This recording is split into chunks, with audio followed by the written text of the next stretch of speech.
ओम अज्ञानतिमिरान्धस्य ज्ञानाञ्जनशलाकया चक्षुरुन्मिलितं येन तस्मै श्रीगुरवे नमः। श्रीचैतन्यमनोभीष्टं स्थापितं येन भूतले स्वयं रूपः कदा मह्यं ददाति स्वपदान्तिकं। नमो ओम विष्णुपदाय कृष्णपृष्ठाय भूतले श्रीमते भक्तिवेदांत स्वामीति नामने। नमस्ते सारस्वती देवे गौरवाणी प्रचारिणे निर्विशेषा शून्यवादी पाश्चात्य देशतारिणे। वाञ्छाकल्पतरुभ्यश्च कृपा सिन्धुभ्यैव च पतितानां पावनेभ्यो वैष्णवेभ्यो नमो नमः। हे कृष्णा करुणा सिन्धो दीनबन्धो जगत्पते गोपेश गोपिका कांत राधा कांत नमोस्तुते।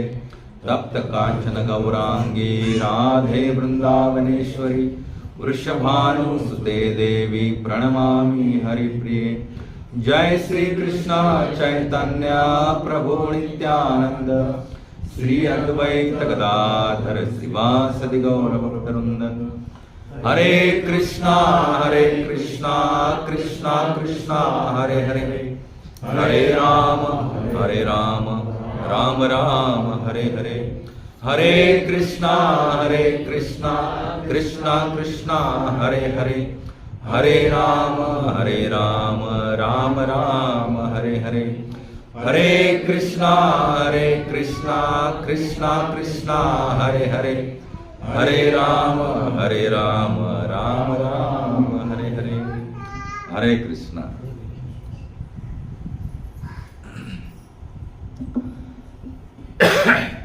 हरे कृष्ण। आपलं सर्वांचं स्वागत आहे आजच्या या नित्य साप्ताहिक सत्संगामध्ये। नाम हट्ट केंद्र Rajapur ISKCON extension centre Ratnagiri अंतर्गत आपण पाहतोय श्रीमद भगवद्गीता जशी आहे तशी अध्याय 9 आपण 5व्या श्लोकापर्यंत थोडक्यात निरूपण केलेलं आहे। आज आपण 6वा श्लोक पाहूया।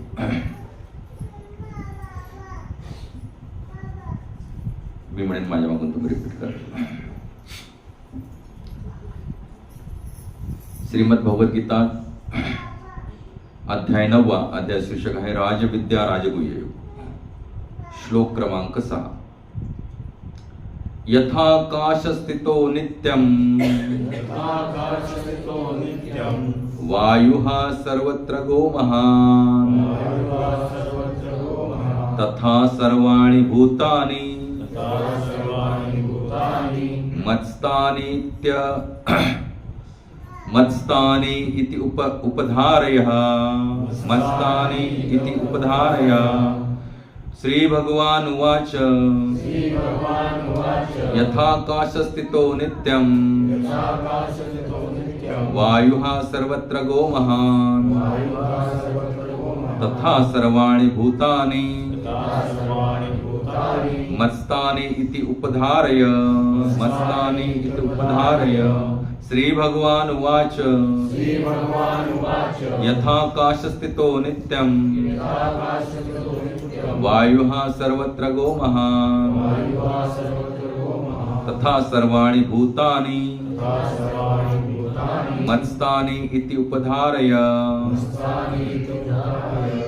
श्री भगवान वाच। भगवान श्री कृष्ण म्हणाले यथा ज्याप्रमाणे आकाशस्थितः आकाशात स्थित असलेल्या नित्यं नित्य वायु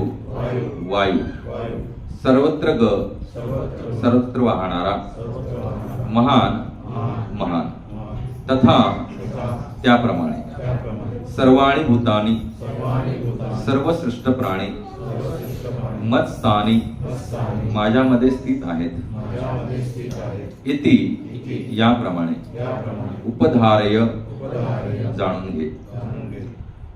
ज्याप्रमाणे सर्वत्र वाहणारा बलशाली वायू सदैव आकाशामध्ये स्थित असतो त्याचप्रमाणे सर्व सृष्ट प्राणी माझ्यामध्ये स्थित असल्याचे जाण। मागच्या सोमवारी आपण पाहिलं होतं की भगवंत कसं सांगतायत की मी माझ्या अव्यक्त रूपाद्वारे हे सर्व जगत व्यापले आहे, सर्व जीव माझ्या ठाई आहेत, परंतु मी त्यांच्या ठाई नाही. मग हे कसं जाणायचं ते पुढे बघून सांगतायत. तरीही सर्व सृष्ट पदार्थ माझ्यामध्ये स्थित नाहीत, माझे हे योग ऐश्वर्य पहा. जरी सर्व जीवांचा पालन पोषण करता आणि सर्वव्यापी मी आहे, तरी सुद्धा मी या व्यक्त सृष्टीचा अंश नाही.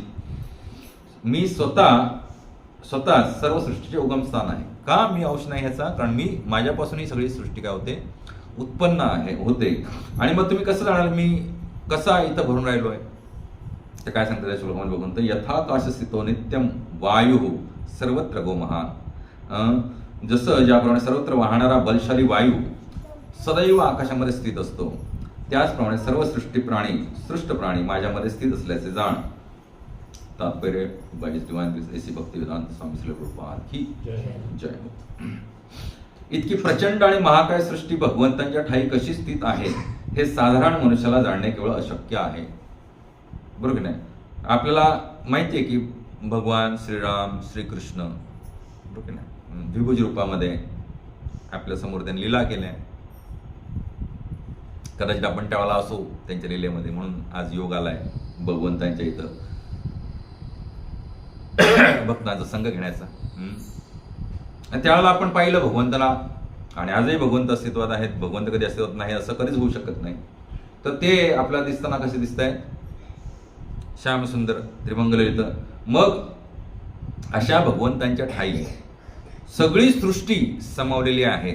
हे एकच ब्रह्मांड का अनंत कोटी ब्रह्मांड समावलेले आहेत असं जाणणं मनुष्याला काय आहे, केवळ अशक्य आहे. त्याला अल्पशा बुद्धीने त्याला कळणं शक्य नाहीये. आणि म्हणूनच भगवंत इथं स्पष्ट करून सांगतायत. पण या ठिकाणी भगवंत असे एक उदाहरण देत आहेत की ज्यामुळे आपण हे जाणू शकू की आपण कल्पना करू शकू अशी सर्वात मोठी अभिव्यक्ती म्हणजे आकाश होय. आपण सगळ्यात मोठं काय विचार करू शकतो? आकाश. आपण म्हणतो ना इंग्रजी म्हणे स्काय इज द लिमिट. म्हणजे आकाशापेक्षा फार मोठं काय असू शकत नाही असं आपण म्हणतो. आणि आकाशामध्ये असणारा वायू म्हणजे या भौतिक जगातील सर्वात मोठी अभिव्यक्ती होय. आणि आकाशामध्ये काय भरून राहिलंय? आकाश ही जरी पोकळी असली तरी आकाशामध्ये काय भरून राहिलंय? वायू भरून राहिलेला आहे. वायूच्या गतीमुळे प्रत्येक वस्तूची गती प्रभावित होते, परंतु वायू इतका महान असला तरी तो आकाशा अंतर्गत स्थित आहे. तो आकाशाच्या पलीकडे जाऊ शकत नाही. त्याचप्रमाणे सृष्टीच्या अद्भुत अभिव्यक्ती भगवंतांच्या इच्छेमुळे अस्तित्वात आहेत आणि त्या सर्व भगवंतांच्या इच्छेच्या अधीन आहेत. जसा वायू जरी बलशाली असला तरी तो काय आहे, आकाशाच्या पलीकडे जाऊ शकत नाही. जसं की मॉडर्न सायन्समध्ये पण आपण शिकतो की पृथ्वीला वायुमंडळ आहे, तसंच प्रत्येक ग्रह गोलाला वेगळं वेगळं वायुमंडळ आहे आणि मध्ये व्हॅक्यूम आहे. बरोबर नाही? व्हॅक्यूम म्हणजे निर्वात पोकळी. वात म्हणजे वायू, निर्वात म्हणजे इथं वायूचं वहन नाही असं. अशी व्हॅक्यूम पोकळी पण भरपूर आहे. त्यामुळे इथला पृथ्वीतलावरचं जे वायुमंडळ आहे ते संपूर्ण आकाशामध्ये भरून राहिलं असं नाही. ते इथे काम करते. वेगळ्या ठिकाणी वेगळं वायुदेव काम करतं. सामान्यतः आपण म्हणतो की भगवंतांच्या इच्छेविना गवताचे पाती हलू शकत नाही. त्यांच्या इच्छेने सर्व गोष्टींची उत्पत्ती, पोषण आणि प्रलय होतो. याप्रमाणे सर्व काही भगवंतांच्या इच्छेनुसार कार्यरत असते. ज्याप्रमाणे आकाश हे सदैव वायूच्या हालचालींपासून अलिप्त असते, त्याप्रमाणे भगवंतही सर्व गोष्टींपासून अलिप्त असतात. इथं काय सुंदर सांगितलंय, ज्याप्रमाणे आकाश हे सदैव वायूच्या हालचालीपासून अलिप्त असते. वायू किती म्हणजे वादळ आलं, चक्रीवादळ आलं म्हणून आकाशाला काय फरक पडतोय का? वावटळ आली, चक्रीवादळ आलं मोठं फयान आणि काय काय येऊन गेले आपल्याकडे, म्हणून आकाशाला काय फरक पडला का? नाही. तसंच भगवंतांना ही जी सृष्टीची उत्पत्ती केल्यामुळे भगवंतांच्या अस्तित्वामध्ये कोणताही फरक पडत नाही. ओम पूर्णमिदम, मागच्या वेळेला मी सांगितलं होतं, पूर्णात पूर्ण काढलं तरी पूर्णच राहतं. तसं भगवंत आहे. उपनिषदात म्हटले आहे की यद भीता वातः पवते, भगवंतांच्या भयामुळेच वायू वाहतो. आता वायू सुद्धा एक काय अधिकारी आहे. तर अधिकारी आहे म्हटलं त्याला कोणतरी वरती काय कंट्रोलर पाहिजे. याच्या पुढच्या श्लोकामध्येच भगवंत सांगतात, त्यावेळेस श्लोकामध्ये ह्या जातात, मयाध्यक्षेण प्रकृती सूयते सचराचरम हेतुनानेन कौंतेय जगत विपरिवर्तने. म्हणजे माझ्या अनेक शक्तींपैकी एक असणारी ही भौतिक प्रकृती माझ्या अध्यक्षतेखाली कार्य करीत असते आणि सर्व चराचरपणाची निर्मिती करते. तिच्या नियंत्रणाखालीच या सृष्टीची वारंवार उत्पत्ती आणि संहार होतो. म्हणजे बघून काय सांगतात, ही जी प्रकृती आहे ती कोणाच्या अध्यक्षतेखाली काम करते? मया दक्षिणा प्रकृती माझ्या अध्यक्षतेखाली कार्य करते. तसंच भगवंत काय सांगतायत की भगवंतांच्या भयामुळेच वायू वाहतो. मागच्या सोमवारी मी मला वाटतं हनुमानांची कथा थोडक्यात सांगितली होती. त्याच्यामध्ये वायुदेव कोपित झाले होते आणि मग त्यांनी वायुविजन बंद केलं. त्याबरोबर सगळ्या हालचाली बंद झाल्या, पोटाच्या, उदराच्या, देवी देवतांचे लघवेणे संडास तुंबले आणि मग पोटात दुखायला लागलं जोरात. वायूचं वहन जे आहे ते ह्या सगळ्या गोष्टींना कार्यकारक आहे. वायू जर वहन होत नसेल तर आपल्या काही होऊ शकत नाही. कारण आपण पाहिलं तर आपल्या शरीरामध्ये जवळजवळ 70% पाणी आहे, तसंच बऱ्यापैकी काय आहे? वायू आहे. ही पंचमहाभूत जी आहेत, आकाश, अग्नी, वायू, जल आणि पृथ्वी, भूमी, हे पंचमहाभूताने हा देह भरलेला आहे. आणि याच्यामध्ये जर वायू नसेल तर मग अडचण होऊन जाईल. वायूचं वहन होत नसेल तरी अडचण होऊन जाईल. समजा काय झालं, हा वरचा मार्ग बंद झाला, काहीतरी इथं कॅन्सर झाला, आनंदाने केला आणि मग वरचा मार्ग बंद झाला, मग काय होतं? पोट फुगतं, इमर्जन्सी पेशंटचं ऑपरेशन करावं लागतं. आतड्याला पीळ पडला, वायुवहन बंद झालं ना, खालूनही जात नाही, वरूनही जात नाही, मग उलट्या चालू होतात, पोट दुखतं, पोट फुगतं, इमर्जन्सी. तर वायूचं वहन जे आहे हे संपूर्ण जीवमात्राच्या जिवंतपणासाठी काय आहे? आवश्यक आहे.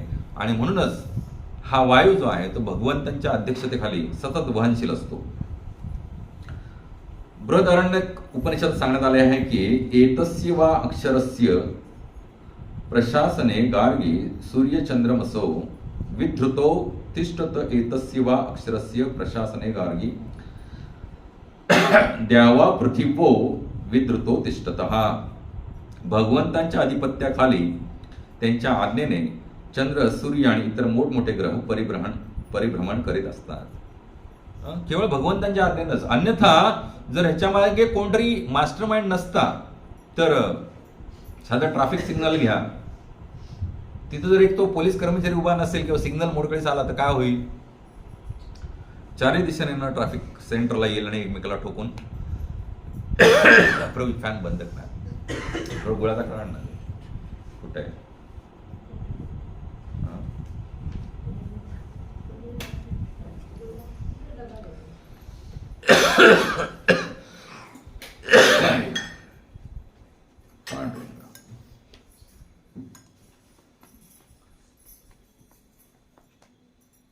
हरे कृष्णा हरे कृष्णा कृष्णा कृष्णा हरे हरे, हरे राम राम राम हरे हरे, हरे कृष्णा कृष्णा कृष्णा हरे हरे, हरे राम राम राम हरे हरे, हरे कृष्णा कृष्णा कृष्णा हरे हरे, हरे राम राम राम हरे हरे. हरे कृष्ण. तर भगवंतांच्या अधिपत्याखाली सगळं चालतंय.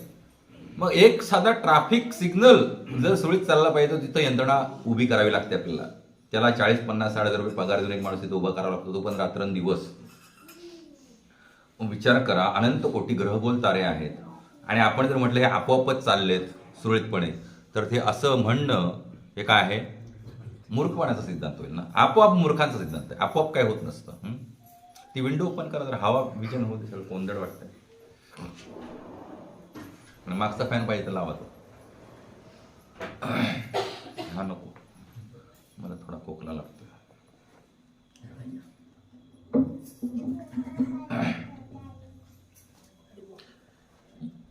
यच्चक्षुरेश सविता सकल ग्रहाणाम राजा समस्त सुरमूर्तीर शेष तेजः यस्याज्ञेय भ्रमति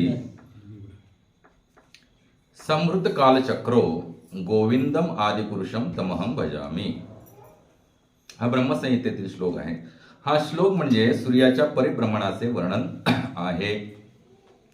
असे सांगितले जाते की सूर्य हा भगवंताचा एक नेत्र आहे आणि प्रकाश व उष्णता प्रसारण करण्याची त्याच्यामध्ये अपरिमित शक्ती आहे. तरीही श्री गोविंदांच्या इच्छा आणि आज्ञेनुसार तो आपल्या कक्षेत भ्रमण करीत असतो. म्हणून वेदावरून आपल्याला कळून येते की अद्भुत आणि प्रचंड वाटणारी ही भौतिक सृष्टी पूर्णपणे भगवंतांच्या नियंत्रणाखाली कार्य करते. या अध्यायाच्या पुढील श्लोकामध्ये या संबंधी अधिक विस्तृत वर्णन करण्यात येईल. बघा, इवन आपण सूर्यदेवांना पण भगवान सूर्यदेव म्हणतो. तर सूर्यदेव सुद्धा, सूर्य आणि चंद्र हे भगवंतांचे नेत्र आहेत आपल्या ह्या मृत्यू लोकासाठी. तर सूर्यदेव सुद्धा भगवंतांच्या मार्गदर्शनाखालीच काय करतात, मार्गक्रमण करत असतात. त्यांच्या मनाला वाटेल तसं नाही करत ते. नाही, आपण अभंग हे लिहितो निबंध, सूर्य उगवला नाही तर, तसं काय आपल्या निबंध लिहिण्यानं काय होणार नाही. तर भगवंतांच्या इच्छेनं सूर्य उगवणार, मावळणार आणि कार्य चालू राहणार. या हरे कृष्ण. तर एवढं अफाट विश्व जे आहे ते भगवंत चालवतायत आणि त्यांच्या इच्छेनं सगळं काय होतंय. पुढे सांगतायत, सर्व भूतानी कौंतेय प्रकृतीम यान्ति मामिकाम कल्पक्षये पुनस्तानी कल्पादौ विसृजाम्यहम. सर्व भूतानी म्हणजे सर्व सृष्ट अभिव्यक्ती हे कौंतेय कल्पाच्या अंती सर्व भौतिक अभिव्यक्ती माझ्या प्रकृतीमध्ये प्रवेश करतात. कल्प म्हणजे काय, ब्रह्मदेवांची 100 वर्ष पूर्ण झाले की ब्रह्मदेवांचा काय होतो, मृत्यू होतो. त्याला कल्पांत म्हणतात.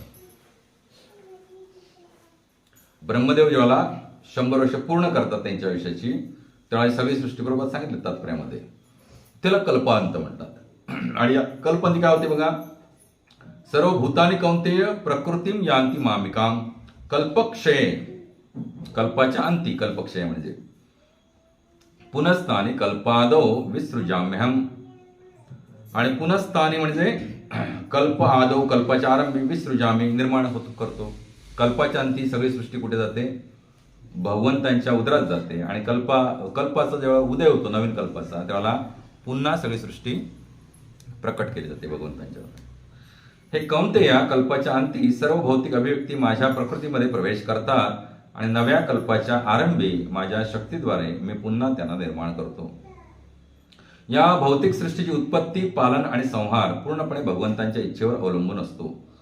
कल्पक्षय म्हणजे ब्रह्मदेवांच्या मृत्यूनंतर. ब्रह्मदेवाचे आयुष्य 100 वर्षे इतके असते आणि त्याचा एक दिवस हा पृथ्वीवरील 43 लाख, एक दिवस हा हे खूप मोठा आहे. 43 लाख × 1000, 43 लाख गुणिले 1000 इतक्या वर्षांबरोबर असतो. त्याची रात्र तितक्याच वर्षांची असते आणि त्यांच्या एका महिन्यात असे 30 दिवस आणि 30 रात्री असतात आणि एका वर्षात 12 महिने असतात. अशा 100 वर्षानंतर जेव्हा ब्रह्मदेवाचा मृत्यू होतो तेव्हा संहार आणि प्रलय होतो. म्हणजेच भगवंतांनी प्रकट केलेली शक्ती पुन्हा त्यांच्यामध्ये विलीन होते आणि नंतर पुन्हा जेव्हा भौतिक जगत निर्माण करण्याची आवश्यकता असते तेव्हा त्यांच्या इच्छेनुसार भौतिक जगत निर्माण होते. हरे कृष्ण. वैदिक सूक्त सांगते की बहुश्याम, भगवंत जरी एकमेव असले तरी ते अनेक रूपे धारण करतात. भगवंत स्वतःला या भौतिक शक्तीमध्ये विस्तारित करतात आणि पुन्हा संपूर्ण सृष्टी प्रकट होते. तर ब्रह्मदेवांचा जो कार्यकाळ आहे तो अतिशय अफाट आहे. पण जर आपण आध्यात्मिक कार्यकाळ पाहिला तर त्याच्या समोर ब्रह्मदेवांचा कार्यकाळ पण किती आहे, छोटासा, भगवंतांच्या एका श्वासा एवढाच आहे. लक्षात. आपल्यासाठी ब्रह्मदेवांचा कार्यकाळ खूप अफाट आहे. 43,20,000 वर्ष गुणिले 1000 गुणिले 2 म्हणजे एक दिवस, गुणिले 30 गुणिले 12 गुणिले 100 एवढं आयुष्य कोणाचं आहे, ब्रह्मदेवांचं आहे. खूप अफाट आहे. एवढ्या अफाट आयुष्यामध्ये ब्रह्मदेवांच्या आपल्या आयुष्याला आयुष्य किती आलंय, 50, 60, 100. कोणतरी बाबा वृंदावनमध्ये आहेत 123 वर्षांचे आहेत, बरोबर की नाही. कोण 400 वर्षाचा असू शकेल या कलियुगामध्ये, वयत कुठेतरी बसलेला असेल. कसा असेल, कोणत्या असतील आपल्याला माहित नाही. तर पण हे एवढंच आयुष्य आपल्याला काय वाटतं, मी 100 वर्ष जगलो म्हणजे किती जगलो असं वाटतं. जे सापेक्ष आहे प्रत्येक जीवासाठी. मच्छरचं आयुष्य फारच तर 15 दिवस असतं, पण त्याला ते 100 वर्ष वाटतं. आपल्यासाठी ते 15 दिवसांचं आहे, पण त्याला काय वाटतं मच्छरला मी माझं पूर्ण आयुष्य जगलो. हो, म्हणजे त्याच्यामध्ये माझी उत्पत्ती झाली, मग वृद्धी झाली, मग स्थिती झाली, मग पुनरुत्पत्ती झाली, मग लय आणि क्षय झाला. प्रत्येक जीवाचं तुम्ही जीवनचक्र आपण अभ्यासतो 7वी 8वी 9वी मध्ये आहे असतात जीवनचक्र, फुलपाखराचं जीवनचक्र, बरोबर की नाही? अशी जीवनचक्र असतात वेगवेगळी. तरी जीवनचक्र जे आहे ते त्यांचा कार्यकाळ प्रत्येक जीवाच्या योनीप्रमाणे त्याला जो आयुष्य दिलेला आहे तसं आहे ते. तर ह्या ब्रह्मांडाचं ज्याला आयुष्य संपतं, म्हणजे ब्रह्मदेवांचं आयुष्य संपतं, त्याला काय होतं? प्रलय येतो. त्याला कल्पक्षय म्हणतात. एक कल्प म्हणजे ब्रह्मदेवाचं पूर्ण आयुष्य. कल्पक्षय म्हणतात. कल्पक्षय झाला की सगळं जे सृष्टी सृजन केलेलं आहे ते कुठे जातं? भगवंतांच्या उदरात जातं. आणि मग त्याची पुन्हा उत्पत्ती होते, ज्याला भगवंतांना इच्छा होती की बाबा चला आता पुन्हा काय केलं पाहिजे? सृष्टी निर्माण केली पाहिजे. तर तुम्ही म्हणाल सगळं भगवंतांच्या उदरात जातं, मग पुन्हा आपण कसे काय कर्मबंधानं बांधले जातो इकडे येऊन? बरोबर की नाही? भगवान उदरात दिलं की सगळं संपलं पाहिजे. नाही, पण ती एक वेगळी प्रोव्हिजन आहे. तिथं तुम्हाला काय केलं जातं? तुमचं जे काय कर्मफळांचं संचित आहे, म्हणजे त्याला प्रारब्ध जे आपण म्हणतो, त्या बीजरूपात तुम्हाला तिथं ठेवण्यात येतं. तुमची बीजरूप नष्ट होत नाहीत भगवंतांच्या उदरात गेलात म्हणून. ते पुढे सांगतात भगवंत. प्रकृतीम स्वाम अवष्टभ विसृजामी पुनः पुनः भूतग्रामम इमम कृष्णम अवशम प्रकृते वशात. संपूर्ण भौतिक सृष्टी माझ्या अधीन आहे. माझ्या इच्छेनेच ती पुन्हा पुन्हा व्यक्त होते आणि माझ्या इच्छेनेच शेवटी तिचा प्रलय होतो. हे भौतिक जगत म्हणजे भगवंतांच्या कनिष्ठ शक्तीची अभिव्यक्ती आहे. हे यापूर्वीच अनेक वेळा स्पष्ट करण्यात आले आहे. उत्पत्तीच्या वेळी भौतिक शक्ती महत्त्व रूपाने प्रकट होते आणि त्यामध्ये भगवंत आपल्या प्रथम पुरुषावतार महाविष्णू रूपामध्ये प्रवेश करतात. काय सांगतात भगवंत? संपूर्ण भौतिक सृष्टी माझ्या अधीन आहे.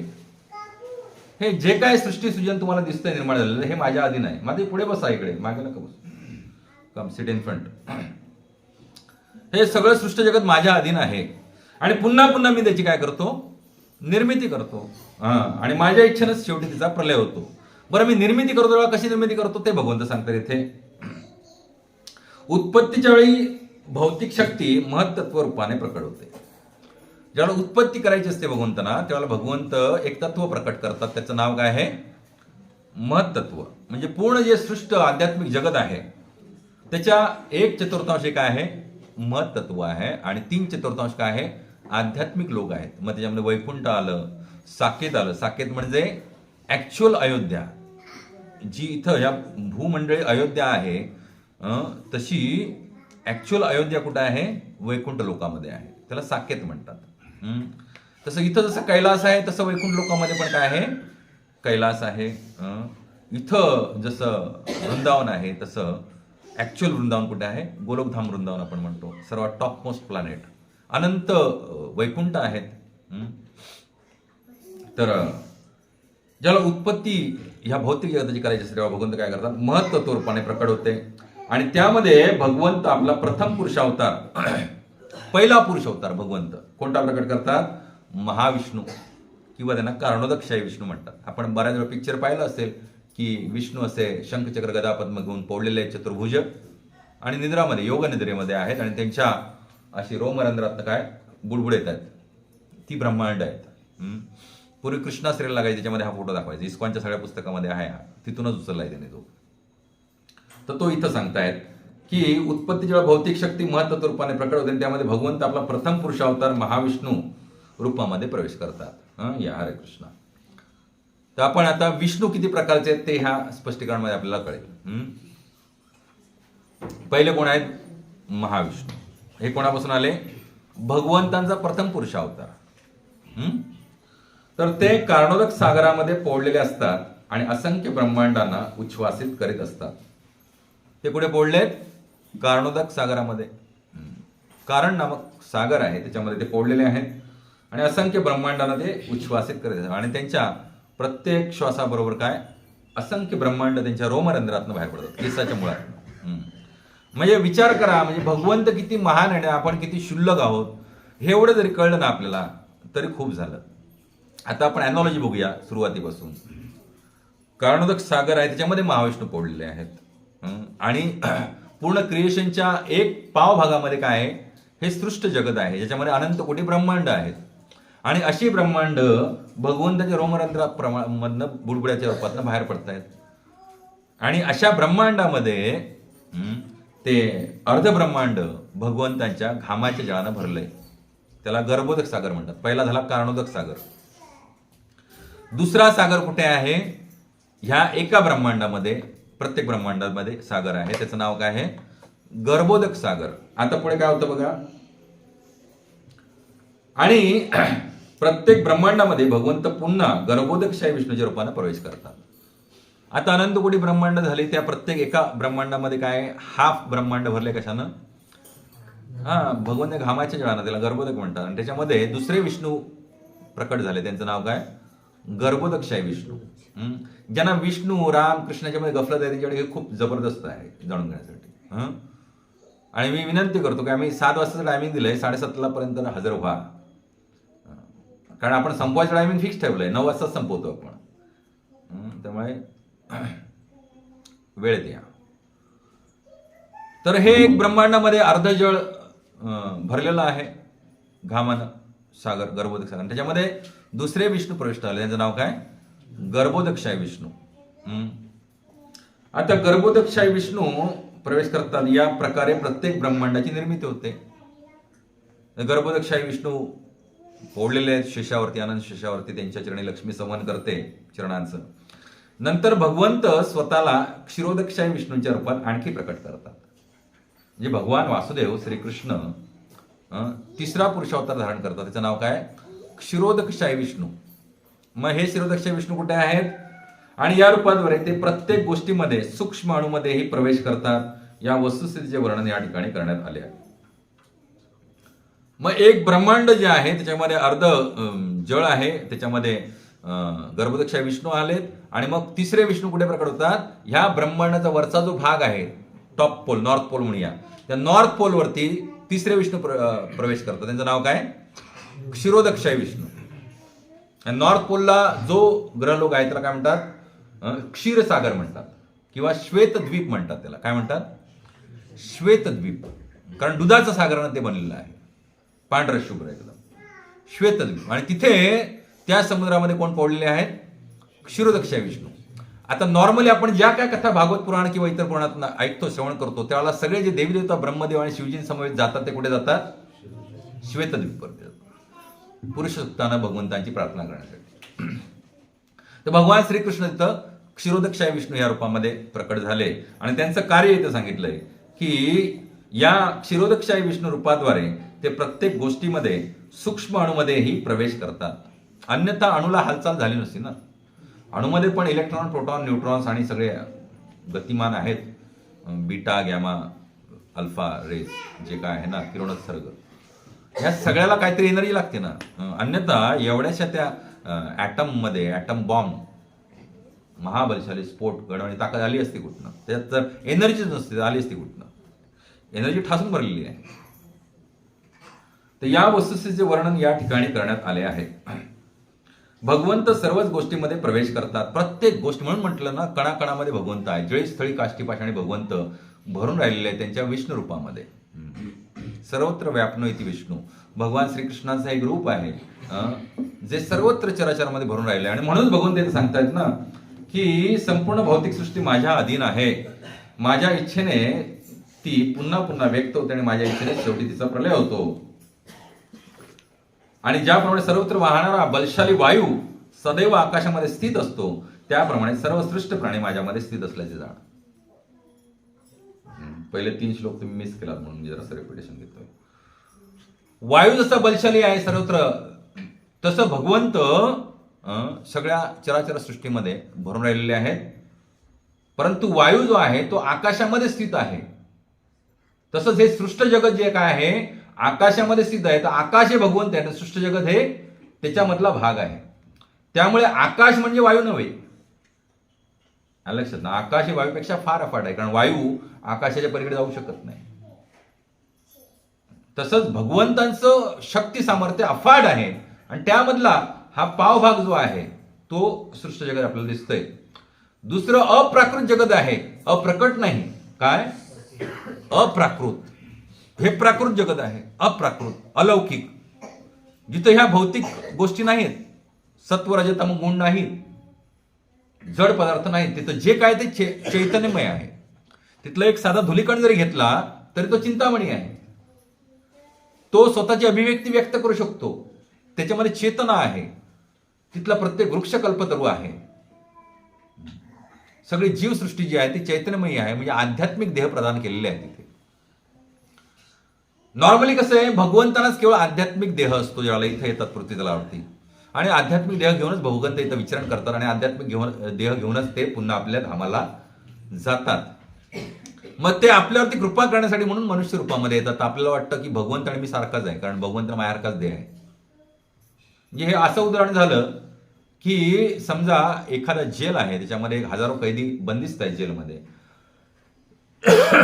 तर 15 ऑगस्ट आणि 26 जानेवारीला त्या जेलमध्ये झेंडा फडकवण्यासाठी त्या शहराचा मेयर येतो, बरोबर नाही? तो स्वतःच्या कारणे येतो, तिथे झेंडा फडकवतो. तर सगळे कैदी म्हणतात की अरे मेयर आपल्यासारखाच दिसतो, म्हणजे मेयर पण कैदीच आहे. असं म्हटलं तर ते मूर्खपणाचं जसं ठरेल, तसंच हे म्हणणं मूर्खपणाचं आहे की अरे भगवंत आपल्यासारखेच दिसतात, म्हणजे मी पण भगवंतच. नाही, तर काय फरक आहे? त्या मेयरला जेलच्या आत बाहेर येण्यासाठी कोर्टाची परवानगी घ्यावी लागत नाही. तो स्वतःच्या इच्छेने जेलच्या आतमध्ये येऊ शकतो. त्याचा कार्यभाग संपला की तो पुन्हा जेलच्या बाहेर जाऊ शकतो. तसंच भगवंत स्वतःच्या इच्छेनं जीव मात्रांवरती कृपा करण्यासाठी कुठे येतात? ह्या जेलमध्ये येतात. हे जेल आहे दुर्गादेवींचं, म्हणून त्यांचं नाव दुर्गादेवी. दुर्ग म्हणजे किल्ला, आणि त्याची अधिष्ठात्री देवी दुर्गादेवी. आणि ती हंटर घेऊन आहे त्रिशूळ 3 टोकांचा, त्रिविध प्रकारचे ताप, आध्यात्मिक, आदिभौतिक आणि आदिदैविक क्लेश, हे ते त्रिशूळाची 3 टोकं आहेत. आणि ती सदैव जीवाला त्रास देते. आणि मग भगवंताला दया येते, म्हणून भगवंत कृपा करून कधीतरी येतात इकडे या भौतिक जगतामध्ये की जीवाने काय करावं? मुक्ती प्राप्त करावी आणि सदैव आनंदी जीवन उपभोगावं अनादी काळासाठी. म्हणून कृपा करून भगवंत इकडे प्रकट होतात. आपल्यातले काही पडत मूर्ख म्हणतात अरे भगवंत पण माणसारखे जाय, जसं की दुर्योधन होता. त्यानं भगवंताला भगवंत म्हणून कधीच जाणलं नाही. आणि त्याच वेळेला अर्जुनानं भगवंताला भगवंत म्हणून समजलं, ओळखलं. तर दोन्ही माणूसच होते ना. दुर्योधन पण माणूसच होता आणि अर्जुन पण माणूसच होता. पण काही ठराविक मोजकी लोक होते ज्यांनी भगवान श्रीकृष्णांना पूर्ण पुरुषोत्तम भगवंत म्हणून ओळखलं. फार कमी लोक होते त्यावेळेला सुद्धा. आणि भगवंत मुद्दामच हे असं करतात, कारण भगवंतांची अशी इच्छा नाही की तुम्ही जबरदस्तीने त्यांच्या प्रेमात पडावं, बरोबर की नाही? जबरदस्तीनं प्रेमात पडावं अशी भगवंतांची इच्छा नाही, कारण जबरदस्तीनं प्रेम केल्यानंतर त्याच्यामध्ये प्रेम राहत नसतं, औपचारिकता असते, बरोबर की नाही? औपचारिकता. जसं की एक नवीन लग्न झालंय समजा, आणि तिच्या इच्छेविरुद्ध मातापित्याने तिचं लग्न लावून गेलं, तर ती सासरी जाते बिचारी आणि तिकडे सगळं कामधंदा करते. हृदयातलं प्रकट करू शकत नाही, पण तिच्या हृदयांतरी कोण असतो? पहिला प्रियकर असतो. मग इकडे सगळं काम करते ती प्रामाणिकपणे, पण तिच्या हृदयामध्ये आत्मीयता आहे का? नाही. ती औपचारिकता म्हणून सगळं कार्य करते आणि मग वेळ मिळाला की पळून जाते. म्हणजे पूर्वी नाही पळायची, आता सर्रास पळून जातात. ते आम्हाला उदाहरणं ऐकायला मिळतात रोज. अरे मग कळतं काय नाही, ती चौकशी. अरे मग तिची चौकशी करून करायचं ना. वेळ पैसा सगळं वाया गेलं ना, बरं की नाही? तर हे चुकीचं आहे. तर भगवंतांची अशी इच्छा नाही की कोणी माझ्यावरती जबरदस्तीनं प्रेम करावं काठी मारून. छडी बसे चमचम, हा हे भगवान श्रीकृष्ण आहेत, पूर्ण पुरुषोत्तम, यांच्यावरती प्रेम करा. नाही, ते म्हणतात ठीक आहे. जसं चांगलं धान्य जे आहे ते तयार होण्यासाठी काही काळ द्यावा लागतो, तसं भगवंत म्हणतात ठीक आहे, याला जरा पकूया चांगलं. मायेचे फटके खाऊन खाऊन सुधरेल तेव्हा त्याला इच्छा होईल मला शरण येण्याची. मग एकदा शरण आला की मग भगवंत म्हणा सर्व धर्मान परित्यज्य मामेकम शरणं व्रज अहं त्वं सर्व पापेभ्यो मोक्षयिष्यामि मा शुच. ज्याला जीव भगवंतांना शरण जातो तेव्हा भगवंत मग गॅरंटी देतो त्याला, मी तुला गॅरंटी देतो, तुला सगळ्या पापातनं मी मुक्त करेन मा शुच, आणि तुला मोक्ष पण प्रदान करेन. काही काळजी करून मा शुच, बिलकुल चिंता करू नकोस, तुझा सगळा चरितार्थ चालवेन. पण आपला विश्वास नाही त्याच्यावरती. आपला विश्वास जो आहे तो स्वतःच्या कर्तृत्वावरती, आपल्या स्वतःच्या कर्मावरती, आणि त्यामुळे सगळे प्रॉब्लेम होतात. तर बघा, टॉपमोस्टला भगवान श्रीकृष्ण, मग त्यांचं पहिलं एक्सपान्शन बलरामजी, त्याच्यानंतर बलरामजींपासून येतात ते नारायण, बरोबर ना प्रभूजी? त्याच्यानंतर पहिलं चतुर्युग जन्माला येतं. म्हणजे जन्माला येतं म्हणण्यापेक्षा ते त्यांचं स्वांश रूप आहे भगवंतांचं. त्या चतुर्युगामध्ये कोण कोण येतात? वासुदेव, संकर्षण, अनिरुद्ध आणि प्रद्युम्न. यातील संकर्षण जे आहेत ते पुन्हा बलरामचेच अंश आहेत. ते संकर्षणांपासून दुसरे नारायण येतात ना, आणि त्यातून पुन्हा चतुर्युग येतं. वासुदेव, संकर्षण, अनिरुद्ध, प्रद्युम्न, आणि ह्याच्यातल्या संकर्षणांपासून नारायण येतात. आपले हे महाविष्णू जन्माला येतात पहिले, जे इथं पुरुष अवतार पहिला दाखवला तो. आता हे जे चतुर्युग आहे हे असंच्या असं रामलीलेमध्ये आलं. राम म्हणजे भगवान श्रीकृष्ण स्वतः, संकर्षण म्हणजे लक्ष्मणजी, शेष अवतार आहेत ना ते, संकर्षण, अनिरुद्ध आणि प्रद्युम्न, भरत, शत्रुघ्न. हे चतुर्युग जे आहे हे रामलीलेमध्ये आलं. कृष्णलीलेमध्ये भगवान श्रीकृष्ण आणि बलरामजी आले, जसे आहेत तसे. आता जीवात्म्या संबंधी सांगावयाचे तर या भौतिक प्रकृतीमध्ये जीवात्मा गर्भस्थ केला जातो आणि आपल्या पूर्वकर्मानुसार त्याला विविध प्रकारच्या अवस्था प्राप्त होतात. आता हे झालं भगवंतांच्या विविध रूपांबद्दल आपण ऐकलं. मग आता जीवात्मा कोण आहे? पुढे लावा, ते फॅन लावा जरा. जीवात्मा कोण आहे? जीवात्मा म्हणजे आपण सुद्धा भगवंतांचे अंश आहोत, पण स्वांश नाही. आपण विभिन्न अंश कॅटेगरीमध्ये येतो. कोणत्या कॅटेगरीमध्ये येतो? विभिन्न अंश. स्वांश म्हणजे भगवान श्रीकृष्णांची सगळी विष्णू रूप, म्हणजे जे काय नरसिंह अवतार आहे, वरा अवतार आहे, कुर्म अवतार आहे, मत्स्य अवतार आहे, बुद्ध अवतार आहे, कल्की अवतार आहे, परशुराम अवतार आहे, आणि इतर अनेक गुण अवतार आहेत, शक्त्यावेश अवतार आहेत. बरोबर. गुण अवतार म्हणजे ब्रह्मा, विष्णू, महेश, हे 3 गुणांसाठी 3 अवतार आहेत. विष्णू जे आहेत हे सत्वगुणाचे पालनहार आहेत. ब्रह्मा जे आहेत ते रजोगुणाचे आहेत, ब्रह्माजी. आणि तमगुणाचे कोण आहेत? भगवान शंकर. तर हे गुण अवतार म्हणतात. शक्त्यावेश अवतार जसे की व्यास मुनी, हे काय आले? भगवंतांचे शक्त्यावेश, त्यांना शक्ती प्रदान केली भगवंतांनी, आणि त्याच्याशिवाय ते एवढं लिहू शकले नसते ना. शक्त्यावेश अवतार असतात. तर परशुरामजी सुद्धा शक्त्यावेश अवतारच आहेत. विशिष्ट शक्ती धारण करून ते आले होते. आणि ज्यावेळेला पूर्ण पुरुषोत्तम भगवंत प्रकट झाले राम लीलेमध्ये, त्याला सहजरित्या भगवंताने त्याचा काय केला? पराभव केला. शक्त्यावेश अवतारमध्ये एक विशिष्ट प्रकारची शक्ती त्या रूपाकडे भगवंतांच्या असते. पूर्ण शक्ती नसतात. पूर्ण शक्ती भगवंतांच्याच ठाई असतात फक्त. आणि म्हणूनच भगवंतांची जी 2 रूप आहेत, राम आणि कृष्ण, ही खूप सुंदर आहेत. खूप सुंदर. ते अनुप जलोटाने एक गजल गायली ना, जग में सुंदर है दो नाम. कसं आहे ते? चाहे कृष्ण कहो या राम, बोलो राम राम राम, बोलो श्याम श्याम श्याम.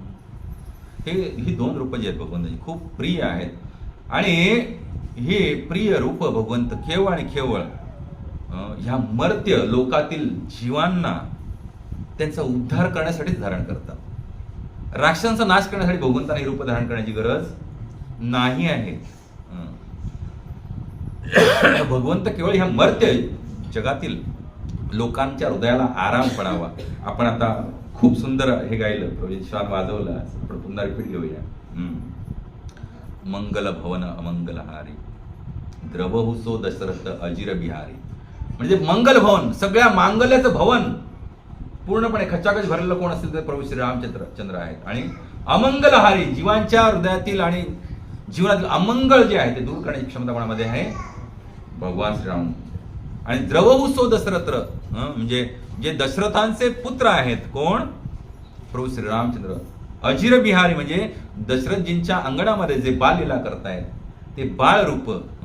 द्रव म्हणजे माझ्यावरती कृपा करत. चौपाई आहे श्रीरामचरितमानस. द्रव म्हणजे काय? ते माझ्यासाठी द्रवित होऊ दे, त्यांचं हृदय माझ्यावरती कृपा करू दे. तर आता पुन्हा आता भगवंतांची विविध रूप पाहिल्यानंतर, हा देवी देवता भगवंत या रूपामध्ये येत नाही ना. देवीचा निम्न स्तरावर आहे, ते तुमच्या माझ्या स्तरावरतीच आहे. आता जीवात्म्या संबंधी सांगायचे तर या भौतिक प्रकृतीमध्ये जीवात्मा गर्भस्थ केला जातो आणि आपल्या पूर्वकर्मानुसार त्याला विविध प्रकारच्या अवस्था प्राप्त होतात. याप्रमाणे भौतिक प्रकृती कार्यरत होते. सृष्टीच्या उत्पत्तीच्या क्षणापासून जीवाच्या निरनिराळ्या योनींच्या कार्य प्रारंभ होतो. असे नाही की या सर्वांची उत्क्रांती होते. इथं न्यूटन नाही, थोडं डार्विनचा सिद्धांत खोडून काढलेला आहे भगवंताने. डार्विनने काय सांगितलं, पहिले फक्त अमिबा, जलव्याल असे एकपेशीय द्विपेशीय काय होते जीवजंतू होते. मग ते हळूहळू वाढले, ते मासे झाले. मग माशांचे पंख गळून पडले, ते सरपट झाले. मग त्यांना पाय फुटले. मग मगरी झाल्या. मग काही सरपटणारे प्राणी झाले. मग 4 पायांचे असे वाढले आणि मग चतुष्पाद प्राणी झाले. आणि मग चतुष्पादाचे द्विपाद झाले, नर झाले, काय वानर झाले. वानरातनं मग नर झाला. तसं नाही. 84 लक्ष योनी एकाच वेळेला भगवंत जन्माला घालतात. लक्षात ना. जर वानरापासून नर झाले तर मग बाकीचे वानर आता का अस्तित्वात? वानरांची ती जात नष्ट झाली पाहिजे होती ना. पण नाही, ते पण जाती अस्तित्वात आहेत. जीवांच्या निरनिराळ्या योनी सृष्टीबरोबरच निर्माण केल्या जातात. मनुष्य, पशु, पक्षी सर्वांची एकाच वेळी उत्पत्ती होते. कारण प्रलयाच्या वेळी जीवांच्या ज्या इच्छा असतात त्या पुन्हा प्रकट होतात. का सगळ्यांची एकत्र निर्मिती करतात भगवंत? कारण वेगवेगळे जीव जे आहेत ते त्यांच्या वेगवेगळ्या सुप्त इच्छा धारण करून कुठे गेलेले असतात? महाविष्णूंच्या उदरात प्रलयांती काय म्हणे आपण सुप्त अवस्थेमध्ये असतात. Phase of hibernation. बेडूक माहिती ना, बेडूक हायबर्नेशन मध्ये जातोच 8 महिने. पाऊस संपला की तो जमिनीच्या बिळामध्ये जाऊन तिथं वास करतो. उपाशी राहतो तो 8 महिने, पण तो तिथं जिवंत असतो. पाऊस पडला मृग नक्षत्राचा की तो डरावडावडा करत बाहेर येतो. तसं आपण कुठे जातो?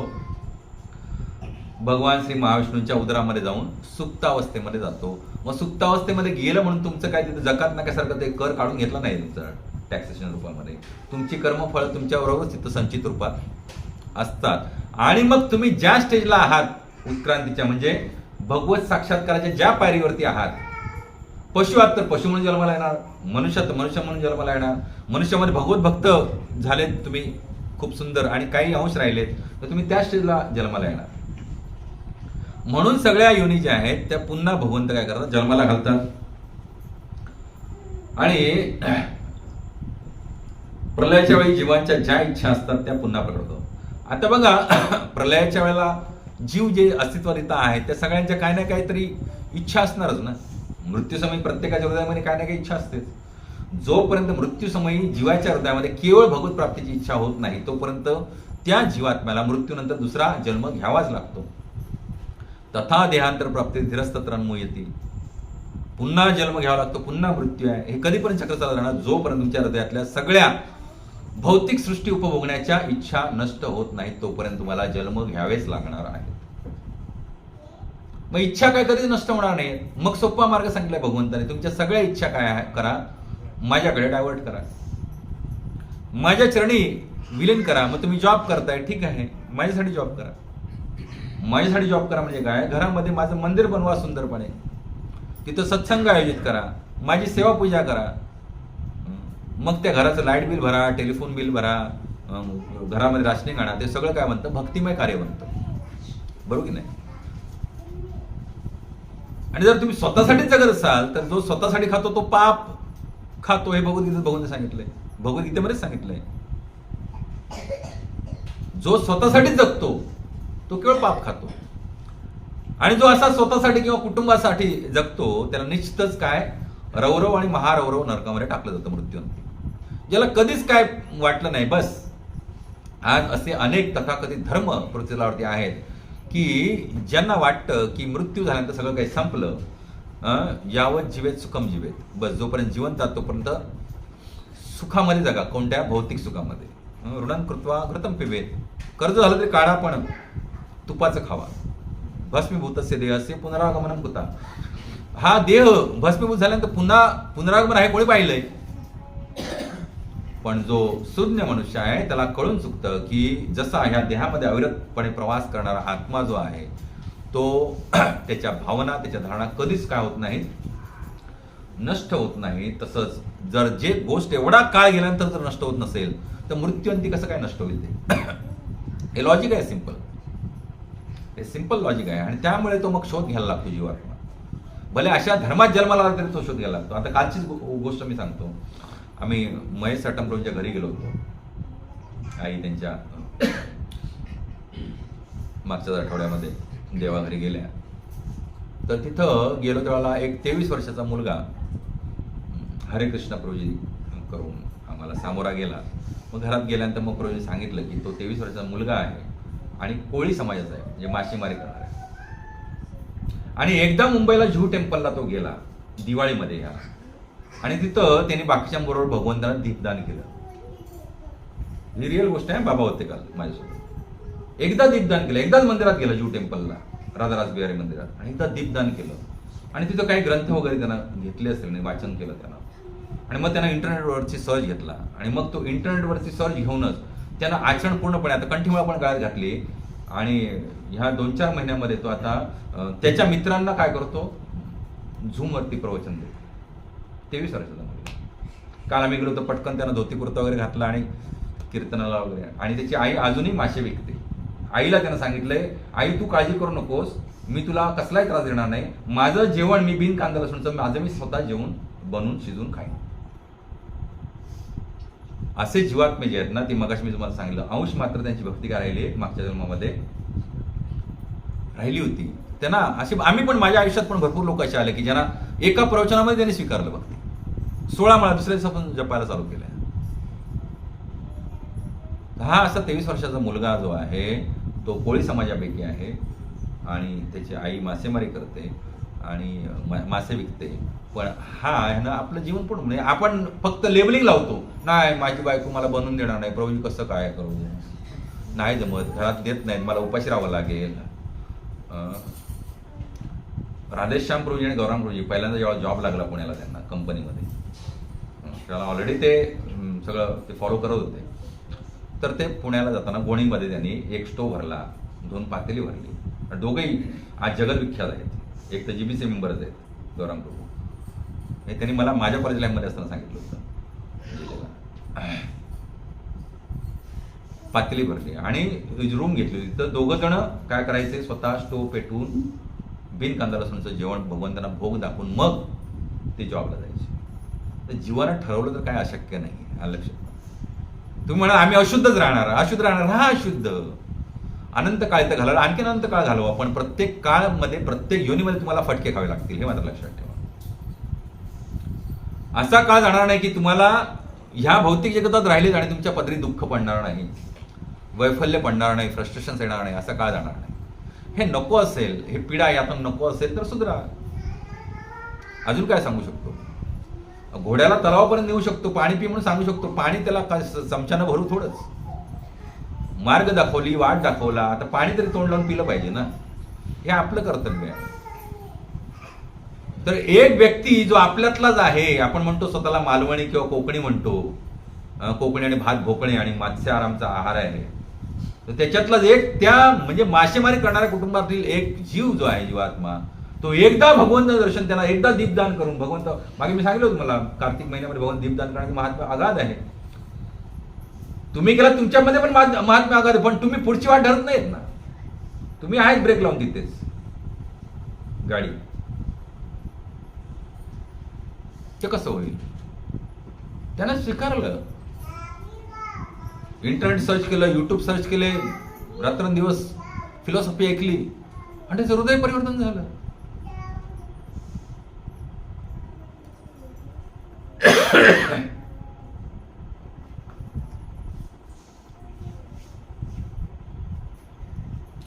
औषम या शब्दावरून या ठिकाणी स्पष्टपणे दर्शनात आले आहे की या संपूर्ण प्रक्रियेशी जीवाचा मुळीच संबंध नसतो. मग ह्या अनंत कोटी ज्या योनी आहे त्याच्यामधनं प्रवास करणं हे जीवासाठी कष्टदायक आहे, हो, त्रासदायक आहे, महाभयंकर आहे.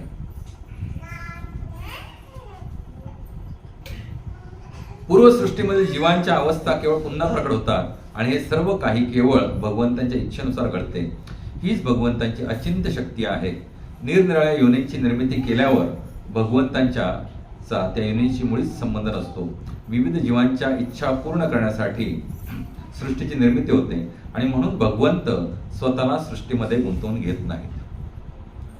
आता अनेक योनी का जन्माला घातल्या भगवंतांनी? कारण तुमच्या इच्छा तेवढ्या आहेत ना. जीवाच्या इच्छा एवढ्या अपाट आहेत, मग त्या इच्छांचं कॉम्बिनेशन असलेली योनी निर्माण करणं भगवंताचा भाग आहे. मग कोणाला सेक्स लाईफ आवडतं तर भगवंत म्हणत जा कबूतर बन जा. जास्त फास्ट करू नका, राहू दे, बस बरोबर आहे. कबूतर हा असा कामुक पक्षी आहे की जो दिवसाला 300 वेळा सेक्स करतो, 300 टाइम्स,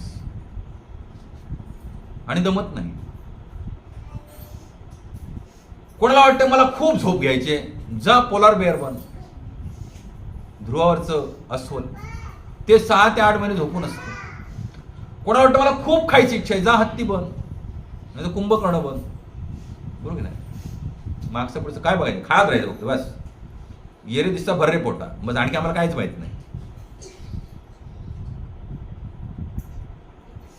कोणाला वाटतं मला उडता आलं पाहिजे, जा पक्षी बन.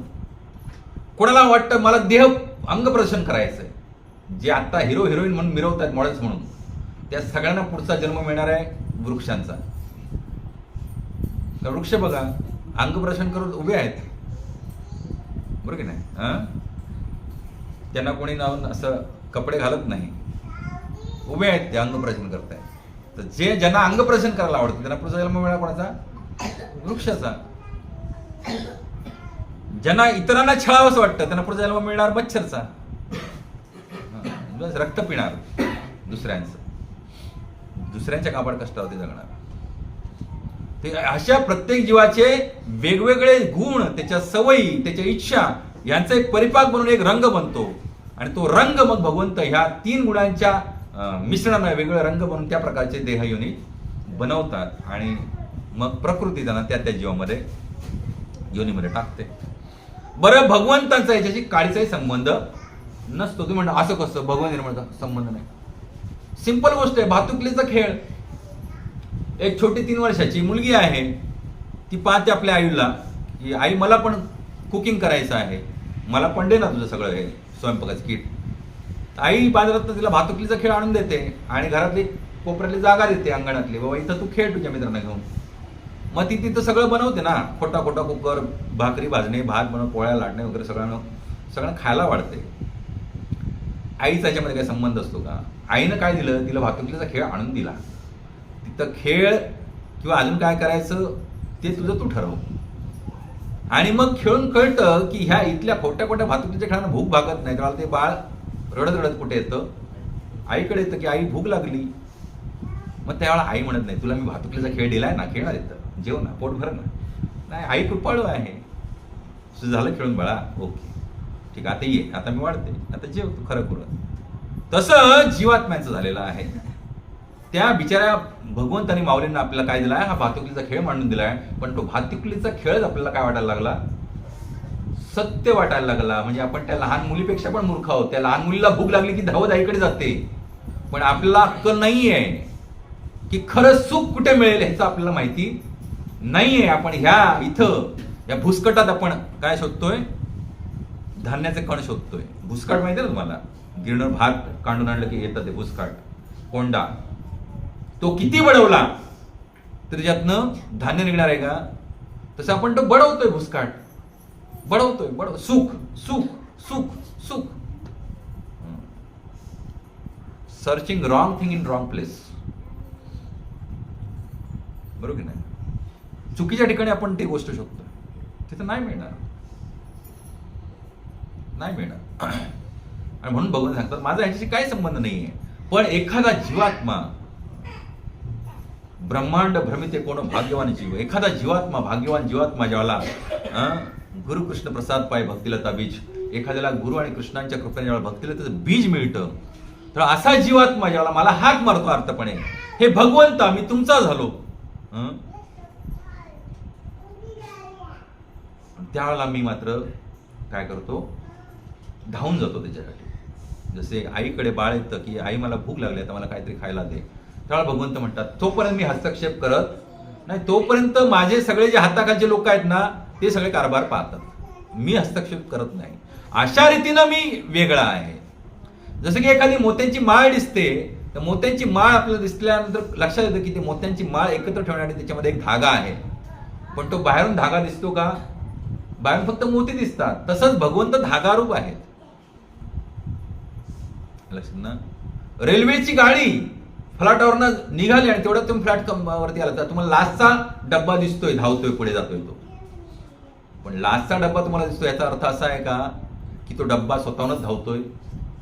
नाही. तेव्हा तुम्ही पूर्ण रेल्वे बघाल तेव्हा तुम्हाला लक्षात येईल की त्या 20 डब्यांच्या पुढे काय आहे? एक इंजिन आहे. आणि त्या इंजिन मध्येच काय आहे? ताकद आहे या सगळ्या डब्यांना खेचण्याची. तसे भगवंत आहे. हे सगळं सृष्टी चराचर. म्हणून म्हटलं ना, गवताच्या पात्याला सुद्धा हलण्याचा अधिकार भगवंतापासूनच मिळतो. गवताचं पात सुद्धा भगवंताची इच्छेशिवाय हलू शकत नाही.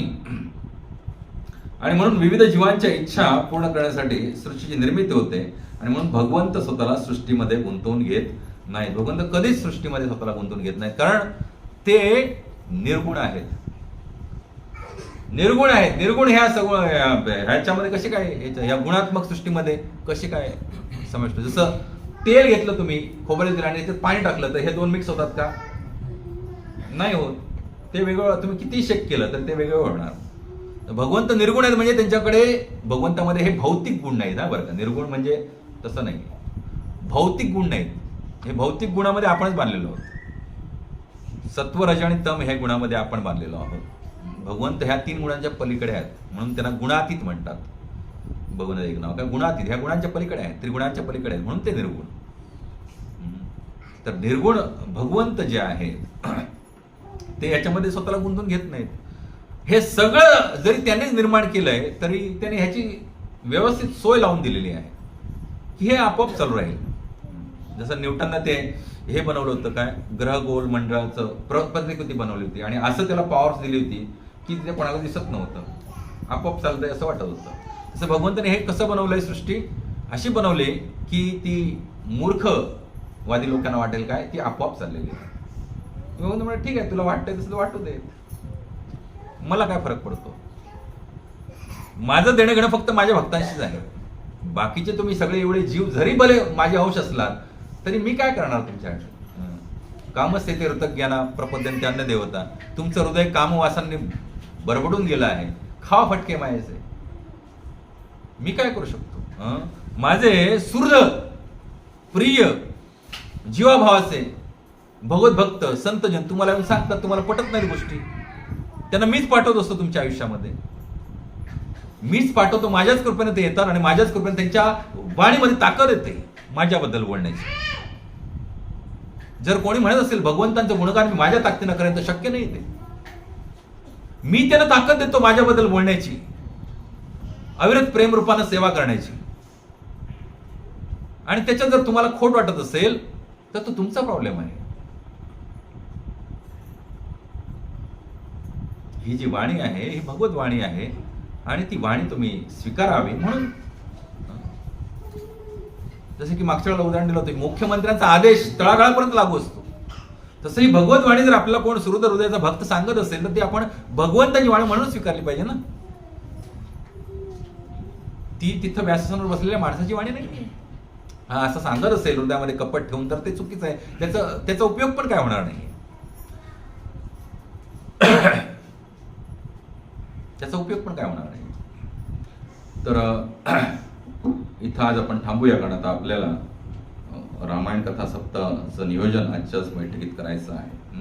हरे कृष्ण कृष्ण कृष्ण हरे हरे, हरे राम राम राम हरे हरे. श्रीमद भगवद गीता की, श्री राधा श्याम सुंदर भगवान की, निताय गौर प्रेमानंदे.